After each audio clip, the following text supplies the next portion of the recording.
ছাত্রছাত্রীরা আজকে আমরা যে বিষয়টা নিয়ে আলোচনা করব দেখো তোমাদের এমসিকিউ এবং এসএকিউ এমসিকিউ এবং হচ্ছে এসএকিউ এর ভিডিও আমি কন্টিনিউয়াস ছেড়ে যাচ্ছি।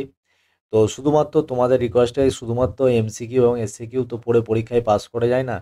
তাই যতগুলো সেট আছে আমি চেষ্টা করছি ততগুলো সেটের যে গাণিতিক প্রশ্নাবলী আছে অর্থাৎ যে অঙ্কগুলো আছে সেই অঙ্কগুলো এক ধার দিয়ে তোমাদের সুবিধার জন্য আমি সমাধান করে দেওয়ার চেষ্টা করছি। তো প্রত্যেকদিন একটা করে সেট তোমাদের এমসিকিউ এসএকিউ এর আসবে এবং ৩টে করে সেট টোটাল আসবে কিসের জন্য? একটা করে সেট আসবে এমসিকিউ এসএকিউ এর জন্য আর ৩টে করে সেট আসবে তোমাদের যে গাণিতিক প্রশ্নাবলী আছে। তো প্রত্যেকটা সেট থেকে মিনিমাম ৪টে বা ৫টা করে যে অঙ্ক পড়ে, সেই ৪টে থেকে ৫টা করে অঙ্ক সমেত আমি ৩টে করে সেট আপলোড করব। তো তোমরা এই ভিডিওগুলো অবশ্যই দেখবে এবং আশা করি তোমাদের যে অঙ্কে যে ভয়টা থাকে এবং যে কঠিন, কঠিন অঙ্কগুলো পড়ে সেই অঙ্কগুলো তোমরা সমাধান করতে পারবে এবং এই টেস্ট পেপারে যতগুলো অঙ্ক আছে যদি করে যাও, মোটামুটি সব ধরনের অঙ্ক তোমাদের আইডিয়া বা কনসেপ্ট ক্লিয়ার হয়ে যাবে। তো আজকে আমরা যে পেজটা আলোচনা করব সেটা হচ্ছে তোমাদের পেজ নাম্বার ৭৬, পেজ নাম্বার 99 এবং পেজ নাম্বার 121। এই ৩টে পেজে তোমাদের ভৌত বিজ্ঞানের যতগুলো অঙ্ক আছে, যতগুলো নিউমেরিক্যাল আছে, সেই সমস্ত নিউমেরিক্যাল আমি সমাধান করে দেওয়ার চেষ্টা করব। বোঝা গেছে? তো ভিডিওটা সম্পূর্ণ দেখতে থাকো এবং অঙ্কগুলো তোমরা খাতায় টুকতে থাকো। আচ্ছা, প্রথম যে 3.2 এর যে অঙ্কটা আছে বলেছে 27 ডিগ্রি সেন্টিগ্রেড উষ্ণতা এবং 76 সেন্টিমিটার পারদের চাপে একটি কাঁচের টুকরো সহ কোনো গ্যাসের আয়তন 100 সিসি। উষ্ণতা স্থির রেখে যদি চাপ 95 সেন্টিমিটার পারস্তম্ভের করা হয় তাহলে মিশ্রণের মোট আয়তন হয় 82 সিসি। তো কাঁচ টুকরের আয়তন কত? তো আমি ধরে নিচ্ছি এই অঙ্কটা 76 পেজে 3.2 এর আমি ধরে নিচ্ছি কাঁচের আয়তন। আমাদের কাঁচের আয়তনটা বের করতে বলেছে। তাহলে আমি এখানে কাঁচের যে আয়তনটা, সেই কাঁচের আয়তনটা আমি ধরে নিচ্ছি এক্স সিসি। কাঁচের আয়তনটা কত ধরে নেবো? X CC. যে কোনো অঙ্ক এখানে অঙ্ক করতে হলে আমাদের সর্বদা কার আয়তন বের করতে হবে? আমাদের এই কন্টেনার বা যেখানে এই যে টোটাল যে গ্যাসের আয়তন, সেই গ্যাসের আয়তনটা আমাদেরকে বের করতে হয়। গ্যাসের আয়তনটা কি করতে হয়? বের করতে হয়। আচ্ছা, উষ্ণতাটা কি আছে? উষ্ণতা স্থির রেখে তার মানে বয়েলের সূত্র প্রয়োগ করে পাই। দেখো বয়েলের সূত্র প্রয়োগ করে পাই। বয়েলের সূত্র প্রয়োগ করে বয়েলের সূত্র প্রয়োগ করলে আমরা কি পেয়ে যাবো? P1 V1 ইকুয়াল টু হচ্ছে P2 V2। P1 হচ্ছে প্রাথমিক প্রেসার, V1 প্রাথমিক আয়তন, P2 লাস্টের প্রেসার এবং V2 হচ্ছে লাস্টের আয়তন। আচ্ছা, এখানে যে V1 এবং V2 এটা অবশ্যই কার আয়তন? এটা হচ্ছে গ্যাসের আয়তন। এটা কিসের আয়তন? এটা হচ্ছে গ্যাসের আয়তন। বোঝা গেছে?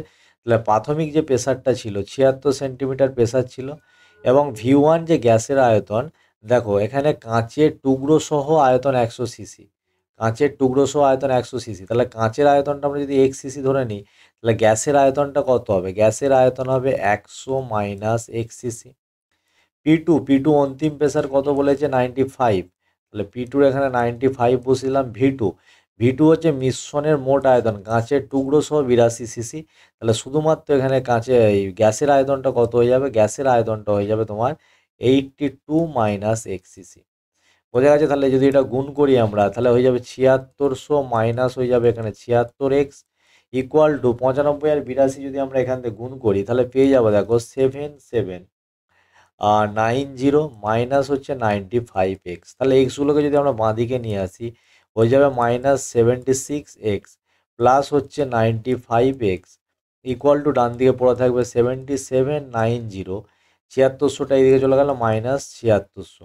বোঝা যাচ্ছে? তাহলে এখান থেকে আমরা যে ভ্যালুটা পেয়ে যাব এখান থেকে এটা হয়ে যাবে 19x আর এখান থেকে হয়ে যাবে 190। তাহলে এখান থেকে যে অতএব আমরা এক্স এর ভ্যালুটা লিখবো এক্স ইকুয়াল টু পেয়ে যাবো 190/90। তাহলে এখানে 10।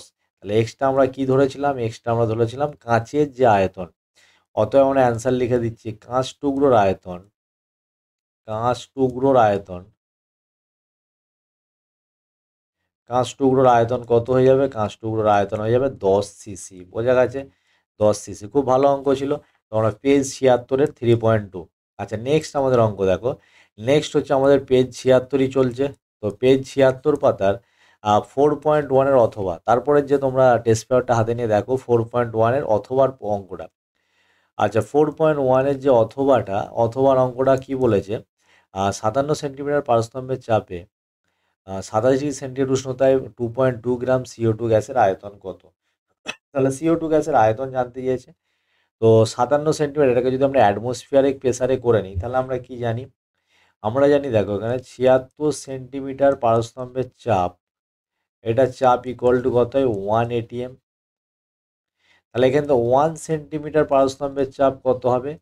1 সেন্টিমিটার পারস্তম্ভের চাপ হয়ে যাবে 1/76 ATM।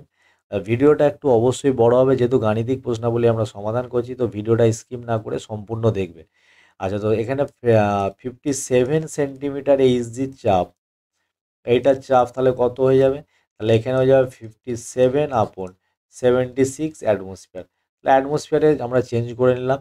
আচ্ছা, মোল সংখ্যাটা কত হয়ে যাবে? এন ইকুয়াল টু, এটা হচ্ছে মোল সংখ্যা, CO2-র মোল সংখ্যাটা কত হয়ে যাবে? CO2-র মোল সংখ্যা হয়ে যাবে, আমরা জানি small M by capital M. Small M কত গ্রাম বলে দিয়েছে? 2.2 গ্রাম। এবং আণবিক গুরুত্ব কার্বন ডাইঅক্সাইডের কত? কার্বন ডাইঅক্সাইডের আণবিক গুরুত্ব 44। তাহলে 44 দিয়ে আমরা ভাগ করে দিলাম। তাহলে আমরা এবার ইকুয়েশন লিখবো, আদর্শ গ্যাসের ইকুয়েশন পিভি ইকুয়াল টু হচ্ছে এনআরটি। তাহলে এই ইকুয়েশন থেকে আমাদের ভি বের করতে হবে। তাহলে এনআরটি আপন হচ্ছে, আমরা পি বসিয়ে দিলাম। এন এর মান কত? এন এর মান হচ্ছে 2.2 আপন 44 ইন্টু আর এর মান কত? লিটার অ্যাটমসফিয়ার প্রেসারে আর এর মান হচ্ছে 0.082, 0.082। তার নিচে প্রেসারটা কত আছে? প্রেসার আছে 57 আপন হচ্ছে 76। আর টেম্পারেচারের মানটা কত আছে? টেম্পারেচার আমাদের 27 ডিগ্রি সেন্টিগ্রেড। তো এখানে 27 ডিগ্রি সেন্টিগ্রেডটাকে যদি আমরা কেলভিনে করি, আর 27 ডিগ্রি সেন্টিগ্রেড সমান কত হয়ে যাবে? 27 প্লাস হচ্ছে 273। তাহলে এটা হচ্ছে 300 কেলভিন। কত কেলভিন উষ্ণতা? তাহলে এটা 300 কেলভিন। তাহলে এখানে ইন্টু আমরা 300। তো ওটাকে সিম্পল করে নিলে ভি এর মানটা হয়ে যাবে, ওপরে পড়ে থাকবে 2.2 ইন্টু 0.082 ইন্টু হচ্ছে 300 ইন্টু হচ্ছে 76। আর নিচে কত পড়ে থাকবে আমাদের? এখানে নিচে পড়ে থাকবে 44 ইন্টু 57। এটা হচ্ছে ফাইনাল তোমাদের আনসার। এখান থেকে এটা যদি ক্যালকুলেশন করি আমরা, ভি এর যে অন্তিম আয়তন, সেই ভি এর অন্তিম আয়তন আমরা পেয়ে যাব। তাহলে 2.2, 0.082, 376, নিচে পড়ে থাকবে 57 আর 44। তাহলে এটা যদি ক্যালকুলেশন করি আমরা, ভি এর যে মানটা পেয়ে যাব সেটা হয়ে যাবে 1.64 লিটার। কত লিটার? 64 লিটার। অর্থাৎ যে গ্যাসটির আয়তন হচ্ছে 1.64 লিটার। বোঝা গেছে? খুব সহজ অঙ্ক। তারপরে যে কোশ্চেনটা দিয়েছে 4.2 এর প্রশ্নটা কি দিয়েছে এখানে? 4.2 এর যে প্রশ্নটা দিয়েছে এখানে, 4.2 বলছে লোহার সাথে লঘু H2SO4 এর বিক্রিয়ায় হাইড্রোজেন গ্যাস পাওয়া যায়। আবার লোহিত তপ্ত আয়রনের ওপর দিয়ে যদি আমরা স্টিম চালনা করি তাহলেও সেখানে H2 গ্যাস উৎপন্ন হয়। তাহলে ফার্স্ট কেস দুটো ইকুয়েশন লিখতে হবে। প্রথম কেসের ক্ষেত্রে যে ইকুয়েশনটা হবে, কি বলেছে? লোহার সাথে H2SO4 এর বিক্রিয়া। তাহলে লোহার সাথে যদি আমরা H2SO4 এর বিক্রিয়া ঘটাই, তাহলে সেখান থেকেই কি উৎপন্ন হবে? Hydrogen gas. তাহলে এখান থেকে আমাদের যেটা উৎপন্ন হবে, FeSO4 প্লাস হচ্ছে হাইড্রোজেন গ্যাস উৎপন্ন হবে। তাহলে এখানে আমাদের যে হাইড্রোজেন গ্যাস উৎপন্ন হয়, তাহলে যে, আর দ্বিতীয় কেসে বলছে লোহিত তপ্ত আয়রনের ওপর দিয়ে স্টিম মানে গরম জল, স্টিম মানে গরম জল। তাহলে সেকেন্ড কেসের যে ইকুয়েশনটা কী হবে? আমরা এখানে যদি সেকেন্ড কেস লিখি, সেকেন্ড কেসের ক্ষেত্রে ইকুয়েশনটা হবে তোমাদের Fe প্লাস লোহিত তপ্ত মানে হচ্ছে H2O, এটা হচ্ছে হিট, বাষ্প, গরম জল। এর মধ্যে যদি পাঠাই তাহলে এখান থেকে উৎপন্ন হবে Fe3O4 প্লাস হচ্ছে হাইড্রোজেন উৎপন্ন হবে। যদি বিক্রিয়াটাকে আমরা ব্যালেন্স করি তাহলে এখান থেকে পেয়ে যাবো 3Fe, আচ্ছা 4H2O, এখান থেকে হচ্ছে 4H2। এই হচ্ছে সেকেন্ড কেসের ইকুয়েশন। আচ্ছা, এবার প্রশ্নটা যেটা বলেছে 4 গ্রাম হাইড্রোজেন গ্যাস তৈরি করতে কোন ক্ষেত্রে কম পরিমাণ লোহা লাগবে? তাহলে আমাদের দরকার দুটো জিনিস, একটা হচ্ছে লোহা লাগবে, আর একটা হচ্ছে হাইড্রোজেন লাগবে। দুটো গ্যাসের ক্ষেত্রে কি লাগবে? লোহা লাগবে, আর একটা আমাদের কি লাগবে? হাইড্রোজেন। এবার দেখবো যে হাইড্রোজেন গ্যাস তৈরি করতে কোন ক্ষেত্রে কম লোহা লাগে। কত গ্রাম হাইড্রোজেন উৎপন্ন করতে হবে? 4 গ্রাম। আচ্ছা, এফির আণবিক গুরুত্ব কত? এফির আণবিক গুরুত্ব হচ্ছে 56। তাহলে এখানে আমরা লিখে দিচ্ছি এফির আণবিক গুরুত্ব 56। আচ্ছা, এখানে না লিখে নিচে যদি আমরা লিখে দিই, এখানে দেখো এফির আণবিক গুরুত্ব কত? 56। আর হাইড্রোজেনের কত এখানে হয়ে যাবে? 2। আচ্ছা, এখানে এফির কত হবে? এখানে এফি হবে 3 × 56, 3 × 56। তাহলে ওইটা হয়ে যাবে 168, আর এখানে হয়ে যাবে 4 × 2 = 4।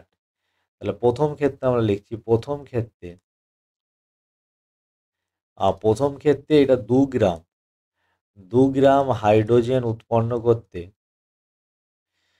প্রথম ক্ষেত্রে 2 গ্রাম হাইড্রোজেন উৎপন্ন করতে কত গ্রাম এফি লাগে? 56 গ্রাম এফি দরকার।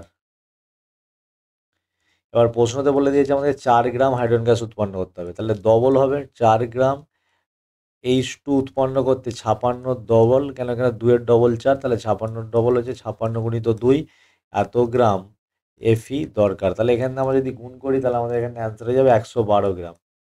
112 গ্রাম এফি দরকার। আচ্ছা, সেকেন্ড কেসের ক্ষেত্রে কী হবে? সেকেন্ড কেসের ক্ষেত্রে দেখো, যদি এই ইকুয়েশনটা কাজে লাগাই তাহলে সেকেন্ড কেসের ক্ষেত্রে আর দ্বিতীয় ক্ষেত্রে আমরা কি বলতে পারি? দ্বিতীয় ক্ষেত্রে হচ্ছে 8 গ্রাম, দ্বিতীয় ক্ষেত্রে হচ্ছে 8 গ্রাম হাইড্রোজেন গ্যাস উৎপন্ন করতে, 8 গ্রাম H2 উৎপন্ন করতে এখানে কত গ্রাম লাগছে? 168 গ্রাম। 168 গ্রাম এফি দরকার। কি দরকার? 168 গ্রাম এফি দরকার। তাহলে এখান থেকে যদি আমরা 1 গ্রাম লিখি, 1 গ্রামের বের করার দরকার নেই। 8-এর অর্ধেক হচ্ছে 4, তাহলে ডাইরেক্ট আমরা এখান থেকে 4 গ্রাম করে দিচ্ছি। 4 গ্রাম হাইড্রোজেন উৎপন্ন করতে, হাইড্রোজেন উৎপন্ন 168 ভাজিত 2, কেন হচ্ছে 8-এর অর্ধেক 4, তাহলে 168-এর অর্ধেকও আমরা করে দিলাম 2, তাহলে এখানে কত হবে? 2 × 8 = 16, 2 × 4 = 8, তাহলে 84 গ্রাম এফি দরকার। এবার যে কোশ্চেনটা আমাদের কি বলছে, প্রশ্নটা বলেছে যে কোন ক্ষেত্রে কম পরিমাণ লোহা লাগবে? তাহলে অবশ্যই দ্বিতীয় ক্ষেত্রে কম পরিমাণ লোহা লাগবে। তাহলে আমরা এখান থেকে অ্যান্সার লিখে দেবো, দ্বিতীয় ক্ষেত্রে অ্যান্সার হয়ে যাবে এখান থেকে দ্বিতীয় ক্ষেত্রে কম পরিমাণ লোহা লাগবে, কম পরিমাণ এফি দরকার, দ্বিতীয় ক্ষেত্রে কম পরিমাণ হচ্ছে এফি দরকার। বোঝা গেছে? এই ছিল অঙ্ক, সামান্য পাতি অঙ্ক। আচ্ছা, তারপরে যে প্রশ্নটা অথবারটা কি বলেছে এখানে, অথবার প্রশ্নটা বলছে 30 ডিগ্রি সেন্টিগ্রেড উষ্ণতায় একটি লোহার বলের আয়তন, আমরা যদি এখানে এটা ঘেরে দিই,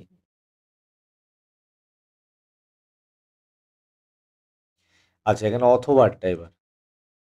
অথবারটা বলছে 30 ডিগ্রি সেন্টিগ্রেড উষ্ণতায় একটি লোহার বলের আয়তন 1000 সিসি, 100 ডিগ্রি সেন্টিগ্রেড উষ্ণতায় ওই লোহার বলটির আয়তন কত হবে? আচ্ছা, আয়তন বের করতে হলে আয়তন গুণাঙ্ক বের করতে হয়। আমরা কি জানি? আমরা জানি এখানে আমরা বলতে পারি, আমরা জানি কত? আলফা = β/2 = γ/3। আমরা এখানে এটা 4.3-র অথবারটা, কতর অথবারটা এটা হচ্ছে 4.3-র অথবারটা। আচ্ছা, এখানে গামা আর আলফা লাগবে। আলফা = γ/3, অর্থাৎ গামা = 3 আলফা। 3 ইন্টু আলফার মানটা কত দেওয়া আছে? আলফার মানটা দেওয়া আছে 1.2 × 10⁻⁻5 ডিগ্রি সেন্টিগ্রেড ইনভার্স। তাহলে এখান থেকে 3 × 12 = 36, 3.6 × 10⁻5 এত ডিগ্রি সেন্টিগ্রেড ইনভার্স। তাহলে গামার মানটা জেনে গেলাম। আচ্ছা, অন্তিম উষ্ণতাতে লোহার বলটির আয়তন কত হবে, তাই তো? তাহলে অতএব লোহার বলটির আয়তন, ফাইনাল আয়তন কত হবে? ভি ইনিশিয়াল আই মানে হচ্ছে যে প্রাথমিক যে আয়তন, সেই ইনিশিয়াল, বোঝা গেছে, প্লাস 1 + গামা-টি, এটা হচ্ছে 1 + গামা × ডেল্টা-টি। এ হচ্ছে সূত্র, 1 + গামা × ডেল্টা-টি। ডেল্টা-টি হচ্ছে উষ্ণতার পার্থক্য, ভিএফ হচ্ছে ফাইনাল ভলিউম, আর ভিআই হচ্ছে ইনিশিয়াল ভলিউম। তাহলে এখানে আমরা লিখে দিচ্ছি ভিএফটা কি? ভিএফটা হচ্ছে অন্তিম, এখানে আমরা লিখছি অন্তিম আয়তন,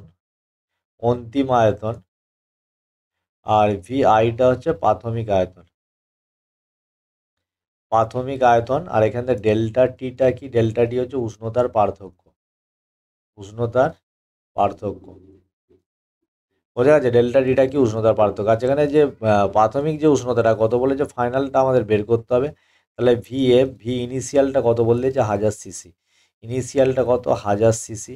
1 + গামার মানটা কত? গামার মানটা 3.6 × 10⁻5, আর উষ্ণতার পার্থক্যটা কত? 30 ডিগ্রি ছিল। 30 ডিগ্রি থেকে আমরা কততে করবো? 100 ডিগ্রি সেন্টিগ্রেড। তাহলে এখানে ডেল্টা টিটা আমরা লিখে দিচ্ছি 100 - 30, তাহলে কত? উষ্ণতার পার্থক্যটা অনলি 70, উষ্ণতার পার্থক্যটা 70, তাহলে ইন্টু হচ্ছে 70, এখানে বসিয়ে দিলাম। যদি এটা ফাইনাল আমরা ক্যালকুলেশন করি পেয়ে যাবো 1002.52 সিসি। তাহলে যে অন্তিম যে আয়তনটা অর্থাৎ 100 ডিগ্রি সেন্টিগ্রেড উষ্ণতায় যে আয়তনটা হবে, সেই 100 ডিগ্রি সেন্টিগ্রেড উষ্ণতায় লোহার বলটির আয়তন হবে কত? 1002.52 সিসি। আচ্ছা, নেক্সট অঙ্ক আমাদের পেজ নাম্বার 76-এরই আমাদের অঙ্ক চলছে 4.7-এরটা। দাগ নাম্বার কত আমাদের? 4.7। 4.7 বলছে একটি তারের মধ্য দিয়ে এত অ্যাম্পিয়ার কারেন্ট যাচ্ছে। তাহলে আয়ের মান কত? 0.5 অ্যাম্পিয়ার। সময়টা কত? সময়টা হচ্ছে 15 মিনিট। 15 মিনিটকে আমরা সেকেন্ডে করে নেবো, 15 × 60 এত হচ্ছে সেকেন্ড। তাহলে 15 × 60 সেকেন্ড যদি করি, এখান থেকে আমাদের অ্যান্সার হয়ে যাবে 900 সেকেন্ড। আচ্ছা, কত ক্যালোরি তাপ উৎপন্ন হয়? তাপের মান দিয়ে দিয়েছে H = 525 ক্যালোরি। ক্যালোরি থেকে জুলে করতে গেলে আমরা যদি জুলে করে নিই, তাহলে এটা হচ্ছে 4.2 দিয়ে আমরা গুণ করে দেবো। বোঝা গেছে? 4.2 দিয়ে আমরা গুণ করে দেবো। তাহলে যে ফাইনাল যেটা অ্যান্সার পেয়েছি 2205। তাহলে এখান থেকে আমাদের অ্যান্সার হবে 2205 এত জুল। কেন? আমরা জুলের যে সূত্র, তারের দুই প্রান্তে কি জানতে চাইছে? বিভব প্রভেদ। আমরা কি জানি? H = I²R/T। এটা হচ্ছে জুলের সূত্র। আর যেখানে আর এর মানটা দেওয়া নেই, তাহলে আমরা এখান থেকে V = IR যে ফর্মুলা, এখান থেকে আর পেয়ে যাব V/I। আর কত পেয়ে যাবো? V/I। তাহলে এখান থেকে যে ফর্মুলা হবে I², আর এর জায়গায় বসিয়ে দেবো V/I ইন্টু হচ্ছে টি। তাহলে এটা হয়ে যাবে VI × T। তাহলে যে উৎপন্ন তাপের যে ডাইরেক্ট যে ফর্মুলা আমরা কি পেয়ে গেলাম? VIT।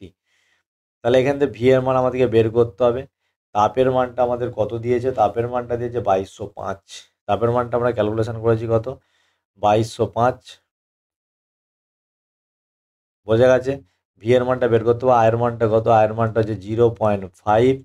আর যে টাইমটা কত? 900 সেকেন্ড। তাহলে এখান থেকে যে ভি এর মানটা হয়ে যাবে 2205 আপন হচ্ছে 0.5 ইন্টু হচ্ছে 900। বোঝা গেছে?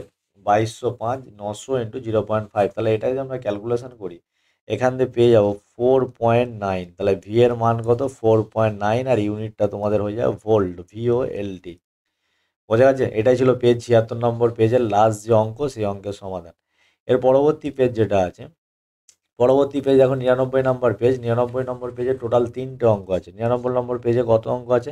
3টে। তার মধ্যে প্রথম যেটা অঙ্কটা আছে 3.5-এর, অর্থাৎ কোশ্চেন নাম্বার 3.5, যেটা বলছে একটি পরিবাহীর দুই প্রান্তের বিভব প্রভেদ 1 ভোল্ট। তাহলে V = 1 ভোল্ট বলে দিয়েছে। কত অ্যাম্পিয়ার কারেন্ট যাচ্ছে? 0.2 অ্যাম্পিয়ার কারেন্ট যাচ্ছে। তড়িৎ প্রবাহ হচ্ছে কত? সেটা এত তড়িৎ প্রবাহ হচ্ছে পরিবাহীর রোধ জানতে চেয়েছে। তাহলে আমরা কি জানি? V = IR। তাহলে আর এর মান কত হয়ে যাবে? V/I। ভোল্টেজের মানও দিয়ে দিয়েছে 1 ভোল্ট। আচ্ছা, যে আয়ের কারেন্টের মান 0.2 এককটা এত ওহম হয়ে যাবে। তাহলে এখান দিয়ে 1 × 10 আপন হচ্ছে 2, 2 5 10 এত ওহম। তাহলে যে রেজিস্ট্যান্সের মান আমরা পেয়ে গেলাম 5 ওহম। 99 পাতার যে প্রথম যে 3.5-এর অঙ্কটা, তার অ্যান্সার হয়ে গেল 5 ওহম। আচ্ছা, তার পরবর্তী যে প্রশ্ন, পেজ 99, পেজের 4.2। 4.2 এর অঙ্কটা খুবই ইম্পর্টেন্ট অঙ্ক। 4.2 অনেক পেজে আছে অঙ্কটা। তাহলে 4.2 এর প্রথম অ্যান্সারটা আমরা করব। 0 ডিগ্রি সেন্টিগ্রেড থেকে কোনো গ্যাসকে উত্তপ্ত করলে তার চাপ ও আয়তন উভয় দ্বিগুণ হয়। তাহলে গ্যাসের চূড়ান্ত উষ্ণতা কত হবে? তাহলে এখানে আমরা যে সূত্রটা, এটা বয়েল প্লাস চার্লস, মানে বয়েলস এবং চার্লসের যে সমন্বয় সূত্র, সেই সমন্বয় সূত্র থেকে আমরা লিখব P1V1/T1 হচ্ছে P2V2/T2। P1 অন্তিম প্রাথমিক চাপ, V1 প্রাথমিক আয়তন, P2 অন্তিম চাপ, V2 অন্তিম আয়তন। T1 প্রাথমিক উষ্ণতা, T2 অন্তিম উষ্ণতা। আচ্ছা, প্রথমে যেটা যেটা জানা আছে আমরা লিখে নিই। P1 কোনো চাপ বলে দেওয়া নেই, আমরা P ধরে নিলাম। V1 V ধরে নিলাম। তাহলে P2 চাপটা দ্বিগুণ হয়ে যাবে 2P। আর V2টা কত হয়ে যাবে? আয়তনটাও দ্বিগুণ হয়ে গেছে 2V। আর T1টা কত? T1টা হয়েছে 0 ডিগ্রি সেন্টিগ্রেড = 273 কেলভিন। তাহলে এখান থেকে T2 যে অ্যান্সারটা, আমরা T2 কত পেয়ে যাব? T2 পেয়ে যাব P2V2 আপন হচ্ছে P1V1 ইন্টু হচ্ছে T1। তাহলে প্রত্যেকটা যদি মান বসে, এখান থেকে P1 হয়ে যাবে P, V1 হয়ে যাবে V। সরি, এখানে P1 P2 আছে ওপরে। তাহলে P2 কত হয়ে যাবে? P2 হয়ে যাবে 2P। আর V2 হয়ে যাবে 2V। আর P1 হয়ে যাবে P, V1 হয়ে যাবে V, আর T1 হচ্ছে 273। আর এই যে অ্যান্সারটা পাবো আমরা কেলভিন অ্যান্সারটা পাবো, তাহলে এখান থেকে কাটাকাটি করলে VV কেটে যাবে, PP কেটে যাবে, তাহলে এখান থেকে 273-এর সাথে যদি গুণ করি 273 ইন্টু 4, সঠিক আনসার 1092 কেলভিন টেম্পারেচার। তাহলে অন্তিম যে উষ্ণতা T2 সেটা বেরোলো 1092 কেলভিন উষ্ণতা। বোঝা যাচ্ছে? আর যদি এটা আমরা সেন্টিগ্রেডে করতে যাই তাহলে এখান থেকে সেন্টিগ্রেডে করলে অ্যান্সার হয়ে যাবে 1092 মাইনাস 273, এটা হচ্ছে ডিগ্রি সেন্টিগ্রেড। বোঝা গেছে? তাহলে এখান থেকে যদি আমরা এটা ক্যালকুলেশন করি, 9 10 11 12, 9 গাঁটে হাতে থাকে 1, সাথে 8 একে 9, এত 2 8 10, 819 ডিগ্রি সেন্টিগ্রেড। তো এই অঙ্কটা রিপিটেড হবে, তখন আমি এই অঙ্কটা আর করাবো না। বোঝা গেছে? তাহলে সেন্টিগ্রেড উষ্ণতা হবে 819 ডিগ্রি সেন্টিগ্রেড, আর কেলভিন হবে 1092 এত কেলভিন। আচ্ছা, নেক্সট যেটা অথবার অঙ্কটা আছে 4.2 এর অথবারটা। আচ্ছা, এখানে 4.2 এর অথবারটা আমি এই সাইডে করে দিচ্ছি, পেজ 99 পাতারি 4.2 এর অথবা। আচ্ছা, 4.2 এর অথবারটা কি বলছে? 707 মিলিমিটার এইচজি চাপে 0 ডিগ্রি সেন্টিগ্রেড তাপমাত্রায় কিছু পরিমাণ গ্যাসের আয়তন আছে 300 সিসি।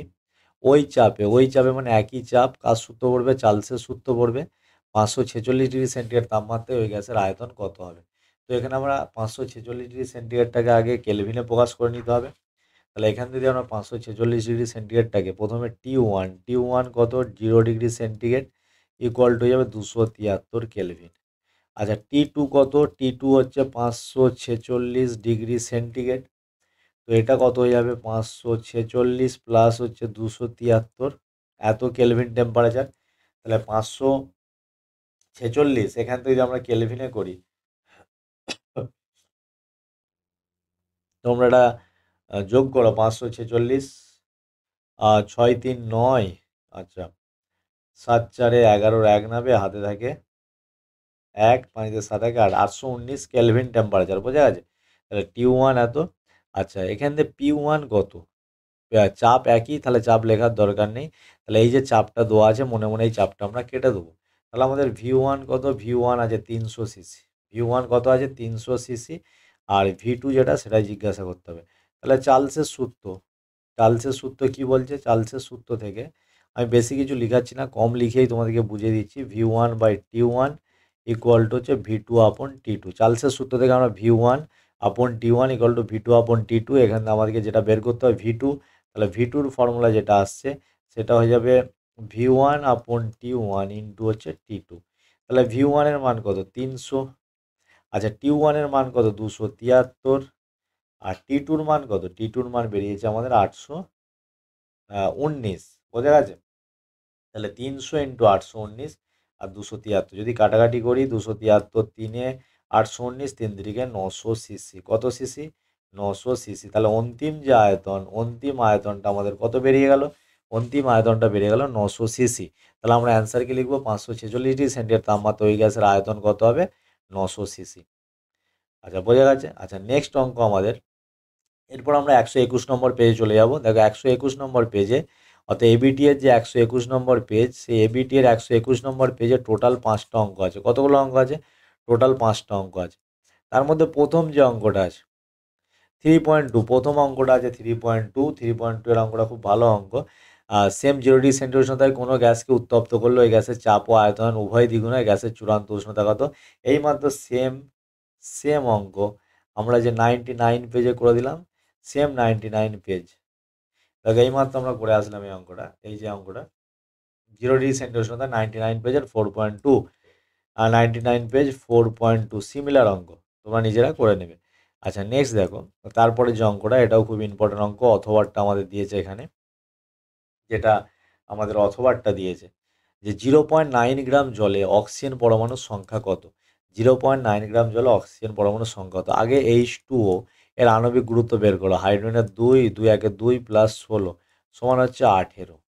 তাহলে কি জানি?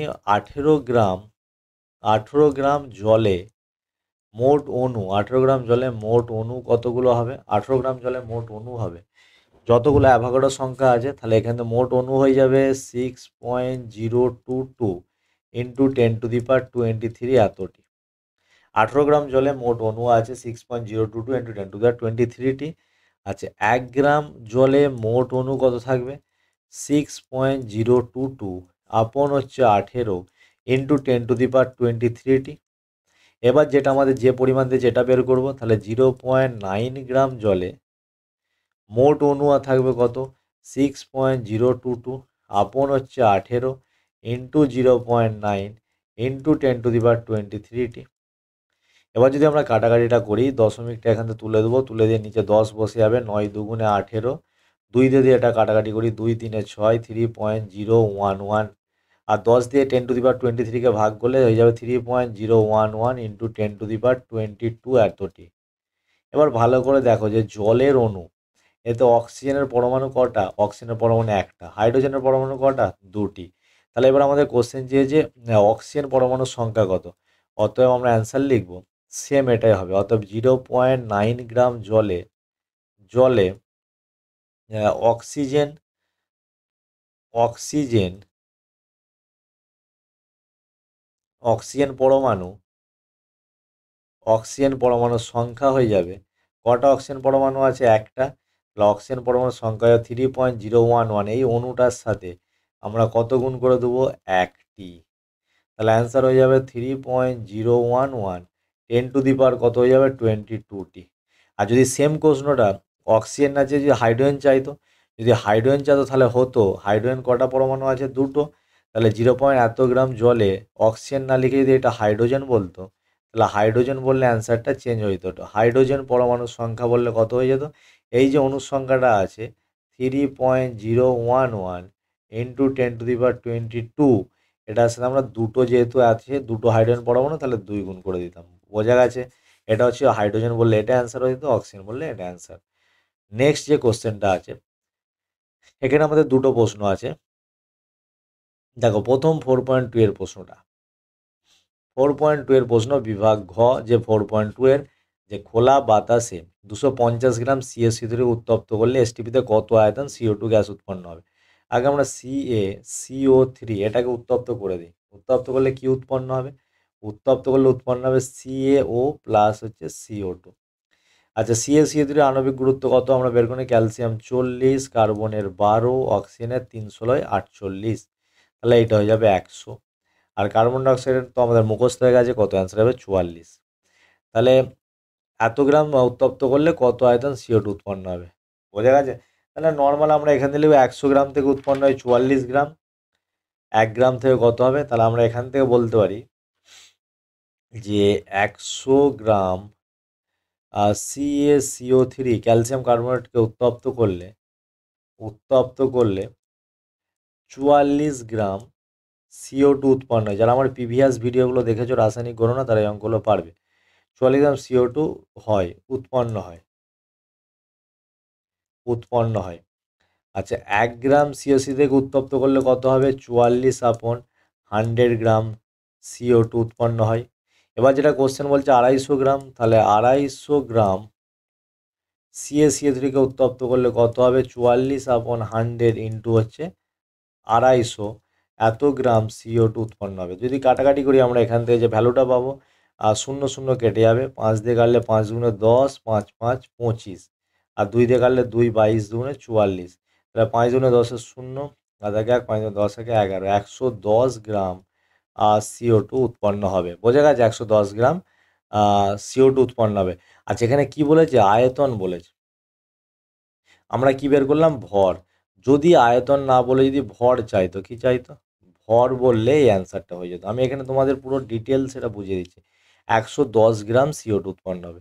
এবং যেহেতু এবার এখানে কোশ্চেনটা কিসে বলেছে তোমাদের কত আয়তন উৎপন্ন হবে, দেখো সেম টু সেম এখানে 44 এটা হচ্ছে গ্রাম, অথবা আমরা কি বলতে পারি 22.4 লিটার, আয়তন বললে এত লিটার, বোঝা গেছে আয়তন বললে এত লিটার। তাহলে সেম টু সেম অঙ্কটা আমরা এরকমভাবে করতে পারি, দেখো ভর বললে তোমাদের ডান দিকের অ্যান্সার হয়ে যেত, আর যদি বলতো এখানে আয়তন যেহেতু বলেছে তাহলে আমরা কি লিখবো, আয়তন বললে এই অ্যান্সারটা যেটা তোমাদের কোশ্চেনে দিয়েছে, আয়তনটা বের করতে দিয়েছে, তাহলে আমরা এখানে কি লিখবো যে 100 গ্রাম CaCO3 থেকে উৎপন্ন হয় 22.4 লিটার CO2, 1 গ্রাম CaCO3 থেকে উৎপন্ন হবে 22.4/100 100 এত লিটার CO2।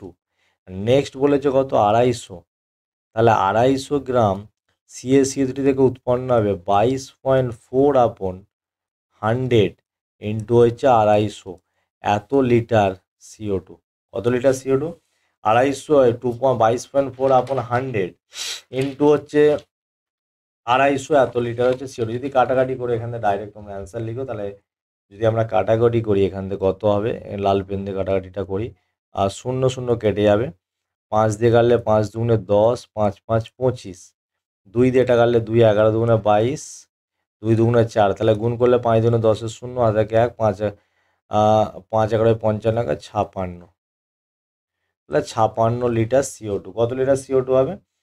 56 litre CO2। বোঝা গেছে? যদি ভর চাইতো 110 গ্রাম হতো, আর যেহেতু আয়তন চেয়েছে তাহলে তোমাদের অ্যান্সার হয়ে যাবে 56 লিটার CO2। এটা হচ্ছে তোমাদের অ্যান্সার হয়ে যাবে। বোঝা গেছে? আচ্ছা, পরবর্তী প্রশ্ন যেটা আছে, পরবর্তী প্রশ্ন কি বলেছে? পরবর্তী প্রশ্ন বলছে 7 গ্রাম হাইড্রোজেন প্রস্তুত করতে। নেক্সট হচ্ছে অথবাটা আমাদের 4.2 এর অথবা। এখান দিয়ে কত 4.2, হ্যাঁ 4.2 এর যে অথবার যে কোশ্চেনটা কি বলেছে, 7 গ্রাম হাইড্রোজেন গ্যাস প্রস্তুত করতে কত গ্রাম অবিশুদ্ধ জিঙ্ককে লঘু H2O এর সঙ্গে বিক্রিয়া করাতে হবে?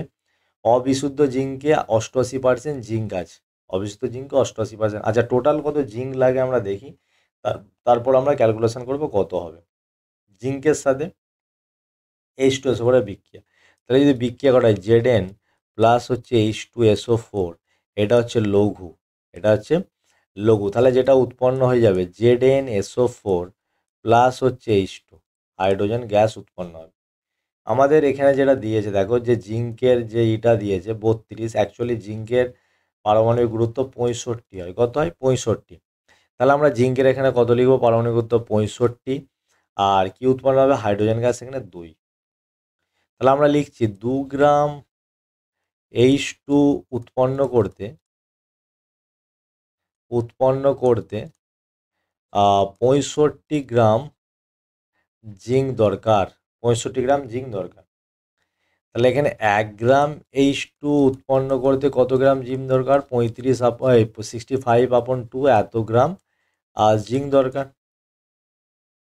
এবার যে 7 গ্রাম, তাহলে এখানে 7 গ্রাম H2 উৎপন্ন করতে কত লাগবে? 65/2 ইন্টু 7 এত গ্রাম জিঙ্ক লাগবে। কত গ্রাম জিঙ্ক লাগবে? এত গ্রাম জিঙ্ক লাগবে। তাহলে যদি আমরা এখান থেকে কাটাকাটি করি, আমরা যে ভ্যালুটা পেয়ে যাব সেটা হচ্ছে 227.5 গ্রাম। এত গ্রাম জিঙ্ক দরকার, এত গ্রাম জিঙ্ক। এবার কি বলেছে? কত গ্রাম অবিশুদ্ধ জিঙ্ক লাগবে। এবার আমাদের যে কোশ্চেনটা বলেছে কত গ্রাম অবিশুদ্ধ জিঙ্কে, তাহলে অতএব আর এখানে অবিশুদ্ধ জিঙ্কে 88% কি আছে? জিঙ্ক বর্তমান। অতএব অবিশুদ্ধ জিঙ্ক লাগবে, অবিশুদ্ধ জিঙ্ক লাগবে।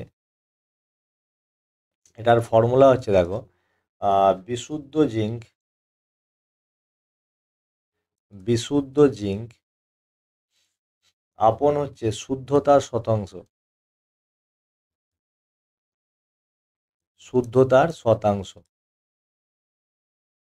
এটা হচ্ছে তোমাদের ফর্মুলা। তাহলে বিশুদ্ধ জিঙ্কের মান কত? বিশুদ্ধ জিঙ্কের মান দিয়ে দিয়েছে তোমাদের 227.5, আর শুদ্ধতার শতাংশ কত পার্সেন্ট? 88%, মানে 0.88, এত হচ্ছে আমাদের গ্রাম। তাহলে যে অ্যান্সারটা হয়ে যাবে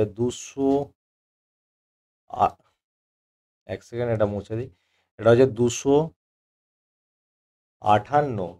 258.52 গ্রাম। তাহলে কত গ্রাম জিঙ্ক লাগবে? 258.52 গ্রাম অবিশুদ্ধ জিঙ্ক লাগবে। খুব ভালো কোশ্চেন ছিল, একটু কঠিন ছিল। এই ফর্মুলাটা তোমরা মনে রাখবে, ফর্মুলাটা মনে রাখলেই তোমাদের হয়ে যাবে। আচ্ছা, নেক্সট যে অঙ্কটা আছে তোমাদের, তার পরবর্তী অর্থাৎ এই চ্যাপ্টারের যেটা লাস্ট অঙ্ক, অর্থাৎ আমাদের কত নম্বর পেজ? 121 নম্বর পেজের লাস্ট অঙ্ক 4.6। কি বলেছে? 4.6 ওহম রোধ আর এর মান কত? আর এর মান বলে দিয়েছে 2.5 ওহম। কারেন্ট কত যাচ্ছে? আয়ের মান অ্যাম্পিয়ার হচ্ছে 0.5 অ্যাম্পিয়ার। কত ঘন্টা চলছে? 1 ঘন্টা। টাইম ইকুয়াল টু 1 ঘন্টা। 1 ঘন্টা মানে কত সেকেন্ড? 60। 1 ঘন্টা তো 60 ইন্টু 60, বোঝা গেছে? 60 ইন্টু 60 এত সেকেন্ড, বোঝা গেছে? 3600 সেকেন্ড। তাহলে এখান থেকে কত পরিমাণ তাপ উৎপন্ন হবে? তাহলে উৎপন্ন তাপের ফর্মুলা হচ্ছে I square into R into T, এত জুল। আই স্কোয়ার মানে হচ্ছে 0.5, এর হচ্ছে হোল স্কোয়ার, ইন্টু আর এর মান হচ্ছে কত 2.5, ইন্টু টি হচ্ছে 60 ইন্টু 60, এত জুল তাপ উৎপন্ন হবে।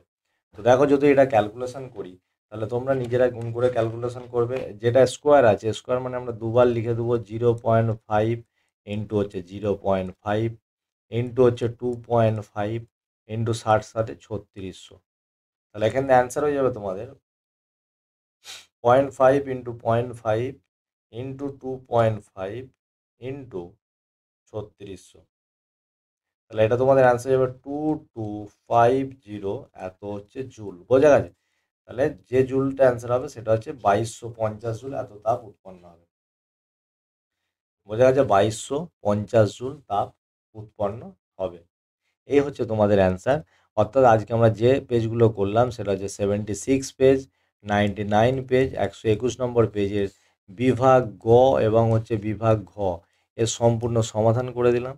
এর পরবর্তী দিনে আমরা আরও 3টে সেট নিয়ে সম্পূর্ণ আলোচনা করব। তো ততক্ষণ পর্যন্ত সুস্থ থাকো, ভালো থেকো এবং চ্যানেলটিকে ফলো করে পাশে থেকো। ধন্যবাদ।